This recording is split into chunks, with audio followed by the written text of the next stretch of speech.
गुरु प्यारी साध संगत जी, आप सभी को प्यार भरी राधा स्वामी जी। साध संगत जी, जिस प्रकार आप किसी पौधे में जल देते हैं जिससे वह जल पूरे पौधे तक पहुंच जाता है, और यदि आप ऊपर ऊपर से जल देते हैं तो उसका कोई प्रभाव नहीं होता है, जिससे वह पौधा सूख जाता है। यानी कि अगर आप सही स्थान पर जल दोगे तो लाभ होगा। उसी प्रकार हमारे शरीर में कुछ ऐसे विशेष स्थान होते हैं जहां पर यदि हम तेल लगाते हैं तो उसका प्रभाव हमारे पूरे शरीर पर होता है। हमारे आयुर्वेद में यह कहा गया है कि यदि हम शरीर के इन 4 स्थानों पर तेल लगाते हैं तो उससे हमारा शरीर खुद बीमारियों को ठीक कर देता है। और सबसे अच्छी बात तो यह है कि इसमें ज्यादा समय भी नहीं लगता है और कोई विशेष खर्च भी नहीं होता है, बल्कि कम खर्च में आपके पूरे शरीर को लाभ प्राप्त होता है और आप बहुत सारे बीमारियों से बच जाते हैं। तो आइए जानते हैं कि वह कौन सी 4 जगह है जहां पर हमें तेल लगाना चाहिए। हम ये भी जानेंगे कि हमें किस तरह का तेल किस वक्त लगाना चाहिए। इस वीडियो में आपको विस्तार से सब कुछ बताया जाएगा। आपसे बस गुजारिश है कि आप इस वीडियो को धैर्यपूर्वक पूरा देखें और ज्यादा से ज्यादा इस वीडियो को शेयर करें, ताकि यह महत्वपूर्ण जानकारी आपके प्रियजनों तक पहुंच सके और उन्हें भी इसका लाभ हो। एक समय की बात है, एक गुरु जो आयुर्वेद के बहुत दिग्गज जानता थे, वह अपने शिष्यों से कह रहे थे, उषा सास अउषा न मान रहे थे। हमारा शरीर 5 तत्वों से बना है और हमारे शरीर में 3 प्रकार के दोष पाए जाते हैं, वात, पित्त और कफ। हमारी हर बीमारी इन तीनों दोषों के कारण ही होती है, क्योंकि यदि हमारे शरीर में वात असंतुलित होता है तो 60 से 70% बीमारी आने की संभावना होती। यदि पित्त असंतुलित होता है तो 15% बीमारी आने की संभावना होती से 20% बीमारियां आती हैं, और यदि कफ असंतुलित होता है तो 5 से 7% बीमारियां आती हैं, 10 बीमारियां आती हैं। ये तीनों दोष हमारे शरीर में पाए जाते हैं जब आपकी बाल्यावस्था होती है, यानी कि आपके जन्म से लेकर 14 वर्ष की उम्र तक का जो समय रहता है, इसमें कफ प्रवृत्ति ज्यादा होती है। इस समय हमारे शरीर में कफ ज्यादा बनता है।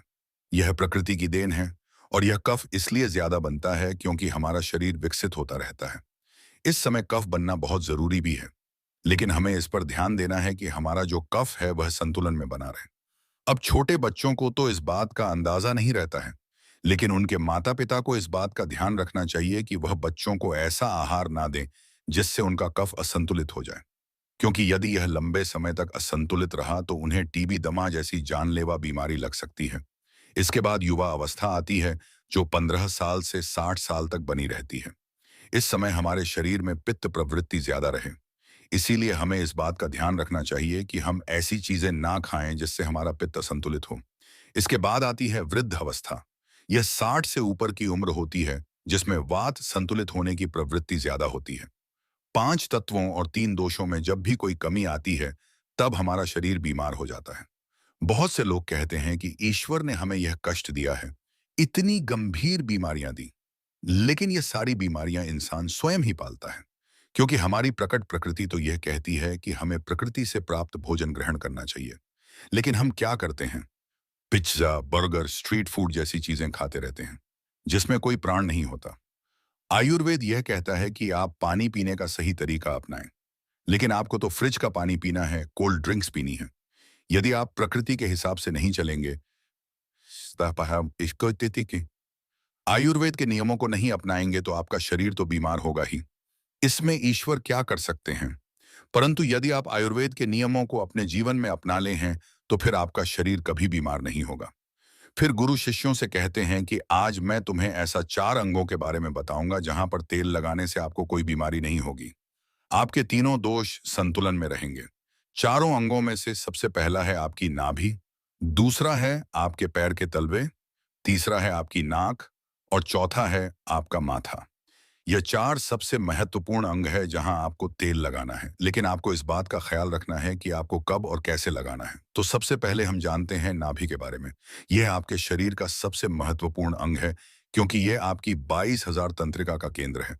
एकमात्र आपकी नाभि है जो आपके पूरे शरीर से संबंधित है। जब आप नाभि में तेल का प्रयोग करते हैं तो उससे आपके शरीर का पूरा तंत्र प्रभावित होता है। पूरे शरीर में ठीक प्रकार से ऊर्जा का संचार होता है। आप और जवान महसूस करते हैं। आपने देखा होगा कि एक छोटे बच्चे के शरीर पर तेल की मालिश की जाती है, क्योंकि उस वक्त शरीर में तेल की मालिश करने से बोनस मजबूत होते हैं। इसीलिए आपको भी नाभि में शुद्ध सरसों का तेल लगाना है।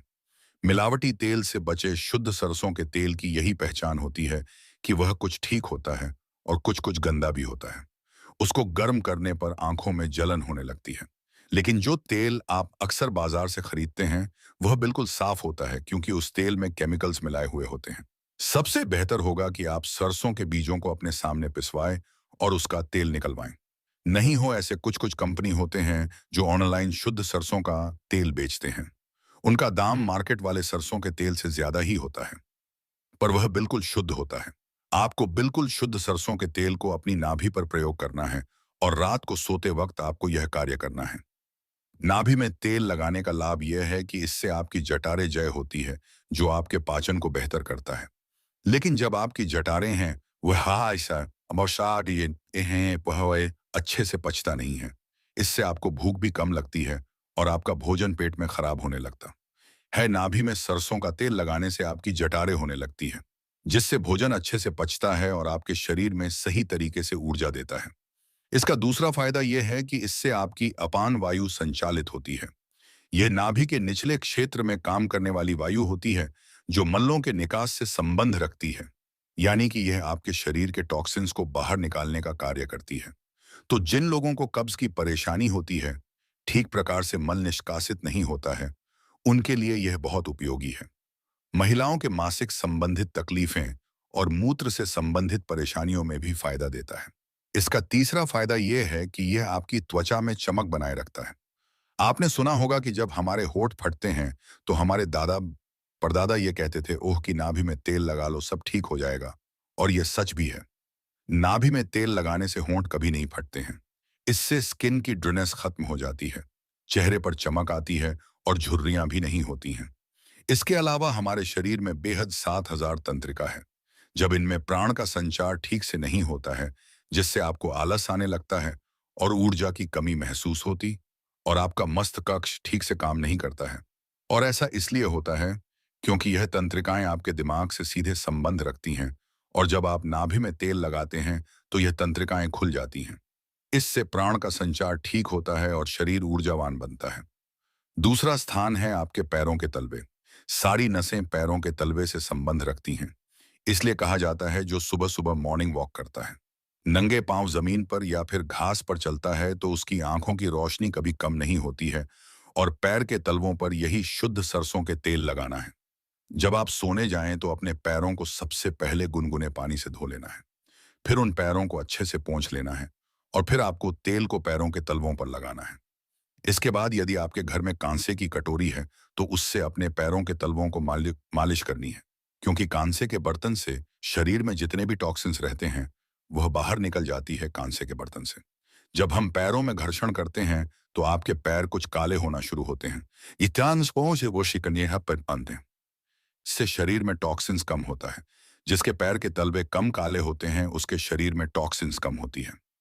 आपको 5 मिनट तक कम से कम अपने पैरों के तलवों की मालिश करना है। आप देखेंगे कि आपको तुरंत नींद भी आ जाएगी। जो लोग नींद की दवाई का प्रयोग करते हैं और वो पहनते हैं, जिनको चिंता है, डिप्रेशन है या जिनकी याददाश्त कमजोर है, दिमाग से संबंधित कोई भी परेशानी रहती है, तो वह सब समाप्त हो जाती है। तलवों पर रोज मालिश करने से आपको गहरी और अच्छी नींद आती है। तीसरा अंग जहां हमें तेल लगाना है, अतन है, वह वह है हमारा सर। नहाने के बाद आप अपने बालों को अच्छे से सूखा लें। इसके बाद आपको अपने सर में वही शुद्ध सरसों का तेल लगाना है। आप जो यह विभिन्न प्रकार के तेल लगाते हैं, वह केमिकल से भरे हुए होते हैं, जो आपको फायदा कम देते हैं और नुकसान ज्यादा पहुंचाते हैं। आपको शुद्ध सरसों का तेल अपने सर में लगाना है और अच्छे से मालिश करनी है। इससे आपकी थकान दूर होगी और आपको अच्छी और गहरी नींद आएगी। सोते समय सर में तेल लगाने के बहुत फायदे हैं। इससे आपके बाल मजबूत होंगे, आपके बाल काले और घने होंगे, आपको नींद अच्छी आएगी, याददाश्त मजबूत होगी और शरीर में शक्ति का संचार होगा। जब आप बालों की रूट्स में तेल लगाते, तो इससे ब्लड सर्कुलेशन तेज हो जाता है। इस वजह से अत्यधिक मात्रा में ऑक्सीजन पहुंचती है और वह अंग मजबूत होना शुरू हो जाता है। हमारे शरीर का आखिरी अंग जहां हमें तेल लगाना चाहिए, वह है हमारा नाक। ये आपके सर तक पहुंचने का मार्ग है। यदि आपको शुद्ध देसी गाय का घी मिल जाता है, तो आप तेल की जगह घी का प्रयोग भी कर सकते हैं। आपको रात को सोने से पहले शुद्ध देसी गाय के घी की एक एक बूंद अपने दोनों नाक में लगानी है। इसके इतने अद्भुत फायदे हैं कि आप जानकर चौंक जाएंगे। अगर किसी के अंदर पागलपन है तो कुछ महीने के अंदर ही उसका पागलपन खत्म हो जाएगा। यदि किसी के कान के पर्दे में छेद है तो वह भी ठीक हो जाएगा। नाक में जितने भी प्रकार की अकहम एलर्जी है, जैसे बार बार छींक आना, नाक में खुजली होना, नाक बार बार बंद हो जाना, यह सारी समस्या खत्म हो जाएगी। आपकी आंखों की रोशनी तेज होगी, मानसिक समस्या खत्म हो जाएगी और बाल काले हो जाएंगे। इसके बाद गुरु उन सभी शिष्यों से कहते हैं कि यदि तुम अपने शरीर के इन 4 अंगों पर नियमित रूप से सरसों का तेल लगाते हो तो इससे तुम्हारे शरीर में जितने भी टॉक्सिन्स हैं बाहर से हैं वह बाहर आ जाते हैं और आपका शरीर कभी भी बीमार नहीं होता।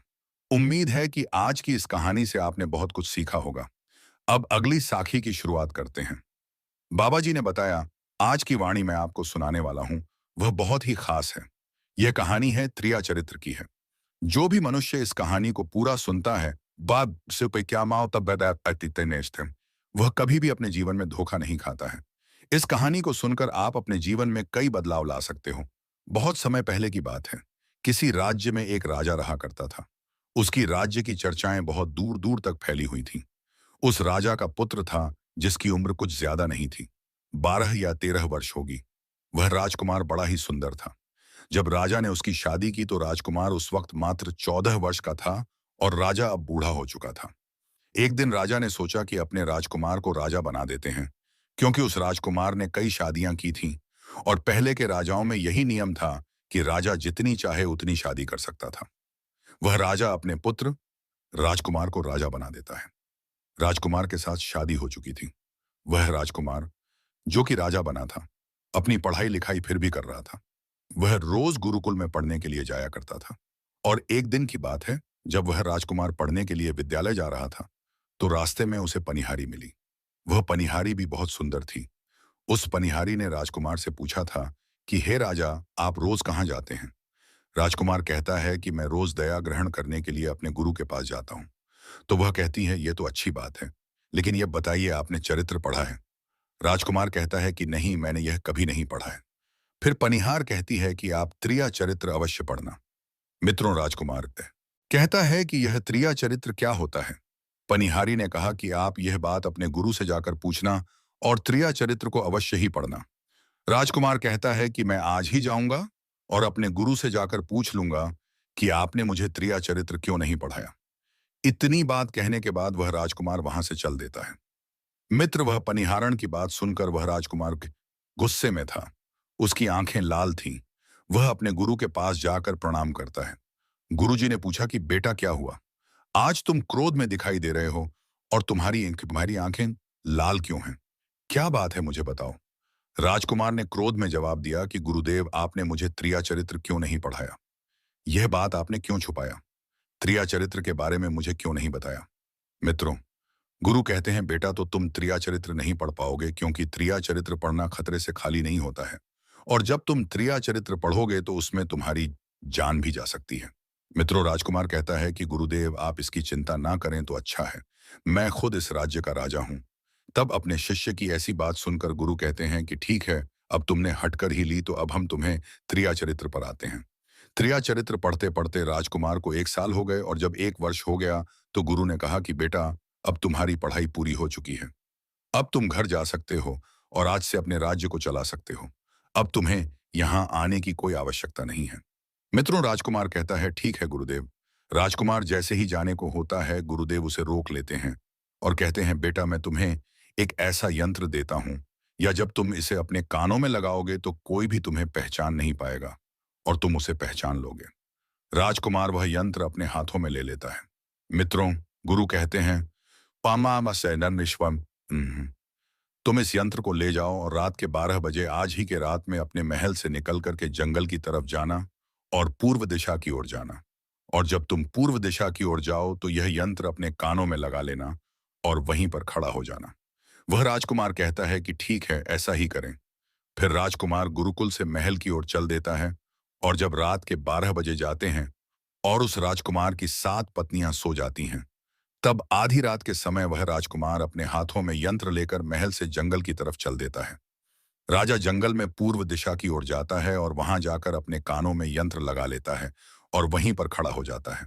तो उसने क्या देखा कि वही पनिहारण जो मुझे रास्ते में मिली थी, वही पनिहार एक थाली में खाना लेकर जंगल को जा रही है। वहां थोड़ी ही दूरी पर एक संत अपनी कुटिया में रहते थे। वह पनिहार इन संत के पास खाना लेकर जा रही थी। राजा ने देखा कि यह तो वही पनिहार है जिसने मुझसे कहा था कि त्रिया चरित्र की पढ़ाई करो, लेकिन पनिहारण उस राजा को नहीं पहचान पाई क्योंकि राजा के कानों में यंत्र लगा हुआ था। यंत्र लगने की वजह से राजा किसी को भी पहचान सकता था। राजा ने अपने मन में सोचा कि चलो उसके पीछे चलते हैं कि यह आधी रात को भोजन लेकर संत कुतिया की तरफ क्यों जा रही है। इसका क्या कारण है मित्रों? वह राजा भी उसके पीछे छुपता हुआ चल दिया। अब वह पनिहारण उस कुटिया में उस बाबा के वहां पहुंचती है। उस बाबा के पास जादू की पोटली थी और वह बाबा जादूगर था। राजा पीछे छह गया और वह छुप करके देख रहा था कि वह पनिहारण औरत को बाबा क्या करेंगे।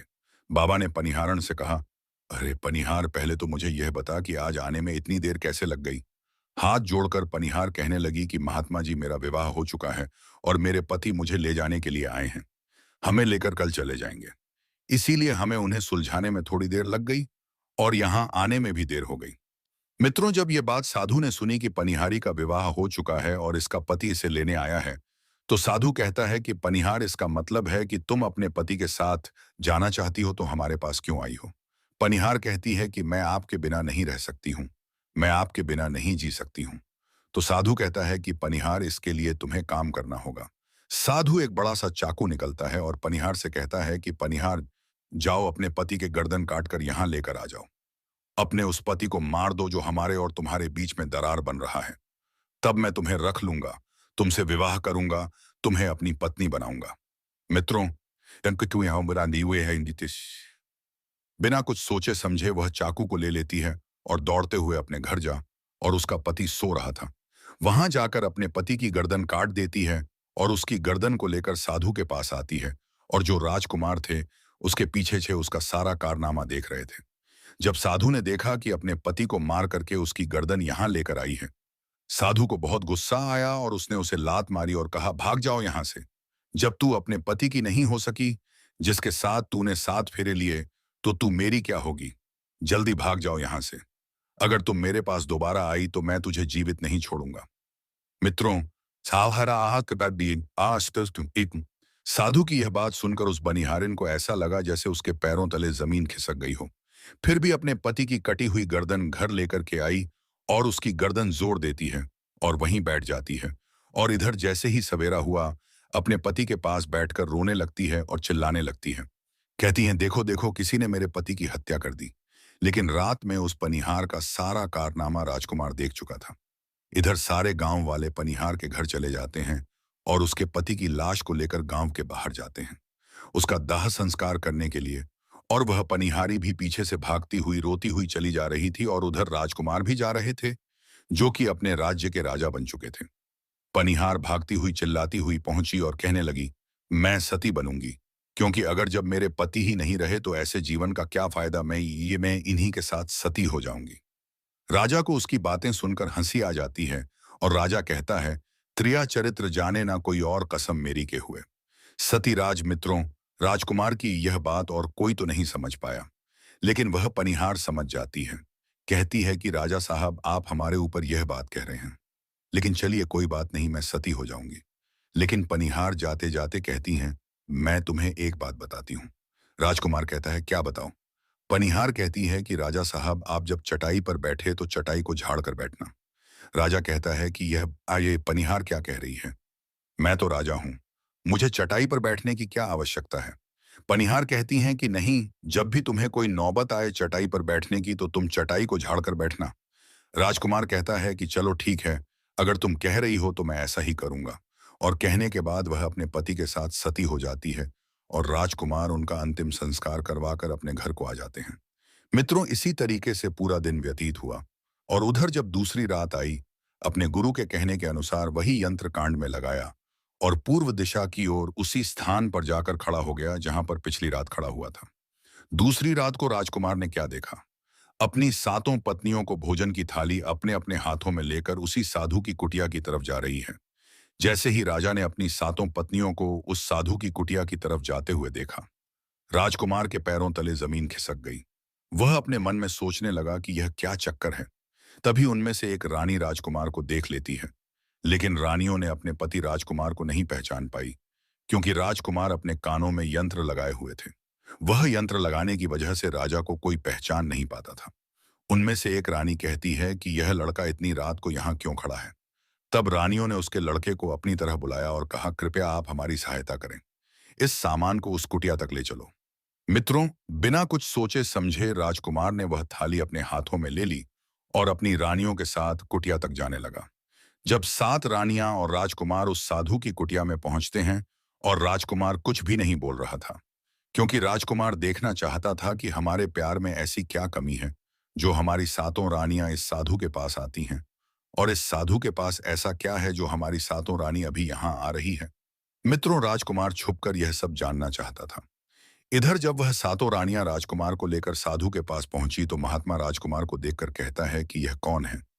तो सातों रानियां कहती हैं कि महात्मा जी, यह बालक हमें रास्ते में मिला, इसने हमारी सहायता की तो हम इसे अपने साथ लेकर आ गए। रानी कहती है कि एक काम करते हैं, आज रात यहीं रहने देते हैं, कल सुबह होते ही यह चला जाएगा। उस साधु उनकी बातों को मान लेता है। वह साधु अपने शिष्य को बुलाता है और उसे कहता है कि आज रात के लिए इस बालक की रुकने की व्यवस्था कर दो। वह शिष्य राजकुमार को लेकर एक कमरे में जाता है। उस कमरे में एक चटाई बिछी हुई थी। शिष्य कहता है कि देख भाई, आज तुझे चटाई पर सोना पड़ेगा। वह शिष्य राजकुमार को इतना कहकर वहां से चला जाता है। मित्रों, राजकुमार उस कमरे में अकेला पड़ जाता है। अपने मन में सोचता है कि आज तो नौबत आ ही गई चटाई पर सोने की। चलिए कोई बात नहीं, आज की रात हम चटाई पर ही गुजार लेंगे। राजकुमार जैसे ही चटाई पर बैठने ही वाला था, उसे पनिहार की बात याद आ गया। वह सोचने लगा कि पनिहारी ने मुझसे कहा था कि जब भी तुम्हें चटाई पर बैठने की नौबत आए, इसका आधा बार याद है, तुम चटाई को अवश्य झाड़ लेना। चलो, आज पहले झाड़ ही लेते हैं, हो सकता है इसका कोई राज्य हो। जैसे ही राजा ने चटाई उठाई तो उसने क्या देखा। उसने देखा कि एक बहुत बड़ा भयानक कुआं है। जब उस कुएं को देखा तो राजा के होश उड़ गए। राजा उस कुएं के अंदर झांक कर देखता है। राजा को अंदर बहुत सारे कैदी दिखाई देते हैं, जिन्हें उस साधु ने अंदर कैद करके रखा था। उन कैद में से एक आदमी ने राजकुमार को पहचान लिया। बाद में राजकुमार से कहता है कि राजकुमार, आप यहाँ कैसे आ गए। राजकुमार कहता है कि धीरे बोलो, नहीं तो सब पोल पट्टी खुल जाएगी। तब सभी कैदियों ने कहा कि राजा साहब, आप यहाँ से भाग जाएं। हम तो यहाँ से निकल नहीं पाए, लेकिन आप यहाँ से भाग जाए, नहीं तो आपका भी यही हाल हो जाएगा जो कि हमारा हुआ है। आप भी यहाँ फंस जाएंगे। आपको भी पकड़कर यह साधु इसी में डाल देगा। आप जितना जल्दी हो सके यहाँ से भाग जाए। राजा जब उस कमरे के अंदर गया था तो अपने कान में से यंत्र निकाल लिया था, और जब राजा वहां से भागा तो अपने कान में यंत्र लगाना भूल ही गया। मित्रों, आप आही अडेत्रो राजा को भागते हुए उन रानियों ने और साधु ने देख लिया था। रानियों ने जब राजा को भागते हुए देखा तो रानी कहती है, यह तो हमारे पति हैं। महात्मा से कहती है कि महात राधा स्वामी जी,